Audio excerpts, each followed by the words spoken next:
أسعد الله مساكم كل خير. والحين موجودين في المطبخ. هذا هو القرع أو اليقطين أو البوبر، شو اللي تبون تسوونه. بس للأسف إني ما حصلت البرتغالي، حصلت هذا، بس إن شاء الله راح نغير لونه.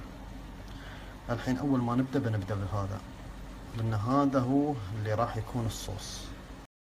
نجيب تاوة ونحط فيه القرع،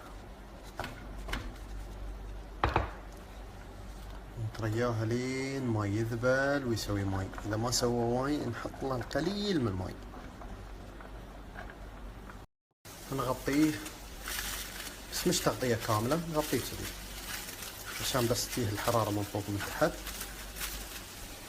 لمدة 13 دقيقة. بس انتبهوا لا ينحرق. لين ما يخلص هذاك نقطع بصلة، يعني لا انها كبيرة، فوق الوسط وشوي، وراسين ثوم، والثوم على حسب الرغبة. شوفوا بعد ما الحين بادي يستوي، بس حاولوا انكم تقلبونه وتردون تغطونه مرة ثانية على اساس انه ما يحترق، وانتبهوا على الضوء لا تطولون. البصل فرمناه، وهذا الثوم بعد فرمناه، وهذا حبيبنا كذا خلاص. هذا يا ريحته.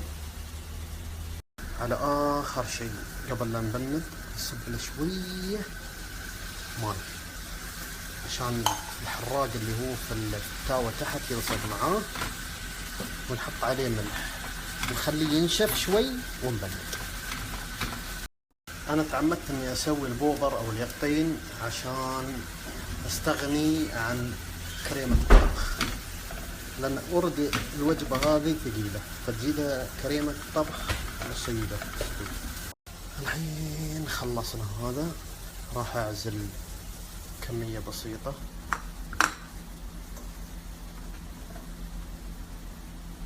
اباها تكون مع العيش،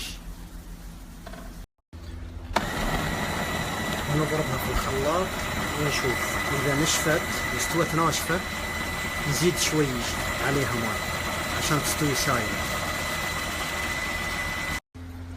الحين هذا القوام اللي نحن محتاجينه بعد ما خضرنا.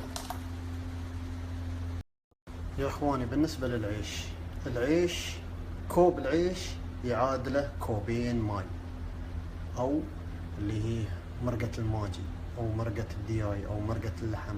انا راح اسويه بمرقة الماجي.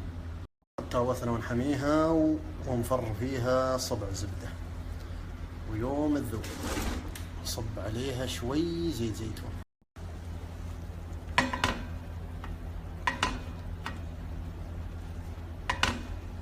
بعد ما ذابت الزبدة نصب عليها زيت زيتون، يمكن كثرت زيت زيتون بس ما في مشكلة بيشرب العيش.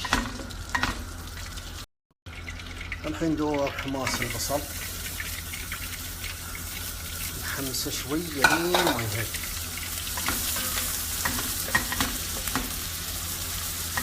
الثوم ما نستعجل عليه، نصبر شوي. يا الله يا الريحة.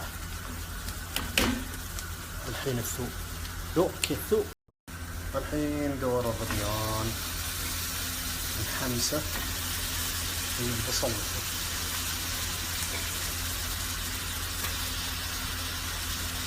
انتوا شوفوا الريحة وانا بشمها.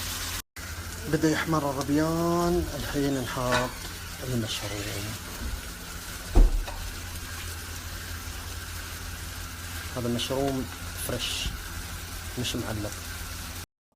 نسكر عليه ونخلي المشروم يسوي ماي. اوردي المشروم فيه نسبة ماي، فنخليه يسوي الماي ويمتزج مع البصل والثوم والأمور. المشروم مو بالمشروم، هو المشروم سوى ماي. الحين نحطه بعيش بدون اي اضافة عليه، ما يشرب الماي والزيت هذا كله، ونبدأ نصب عليه اللي هو الماي الثاني، ونضيف اللي هو عيش ريزيتو، هذا قلاصين،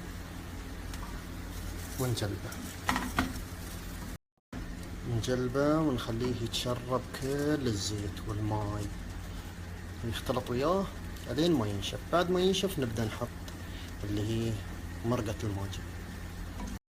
بعد ما نشف نحط اللي هي مرقة الماجي شوي شوي ونقلبه لين ما ينشف بعد مرة ثانية. خلونه ينشف وايد يحترق لا، يعني نفس كذي ترد تضيف عليه عشان يطلع النشا اللي في العيش. الحين نحط ملح، نقيس الملح ونقيس الفلفل الاسود، لانه تقريبا باقي الخلطة بس اللي نحطها. بعد ما نشف اللي هي مالت الماجي نصب عليه خلطة اليقطين ونخليه لين ما ينضج. الحين نحط اللي هو باقي اليقطين اللي ما هرسته عشان يعطي المذاق ثاني. نقصر عليه ونخليه ينضج على راحته، بس انتبهوا لا ينشف. بدأت تخلص عندنا الريزوتو ونظل عيش. الحين بحط السبانخ، والسبانخ ترى على حسب ذوقك، يعني تبى تحط ولا ما تبى تحط، بس انا قبل لا نبند عنه نحط السبانخ نخلطه خلطتين ونبند عنه. وخلصنا الريزوتو مالنا وعلينا بالعافية. حطينا على طماط زينة وجبنة برميزان. نساك موتك ليه تنساني، فرحت عدوانك وعدواني، ودام الوله يطغى على عذرك يا مرحبا عذرك احياني. نساك موتك ليه تنساني، فرحت عدوانك وعدواني، دام الوله يطغى.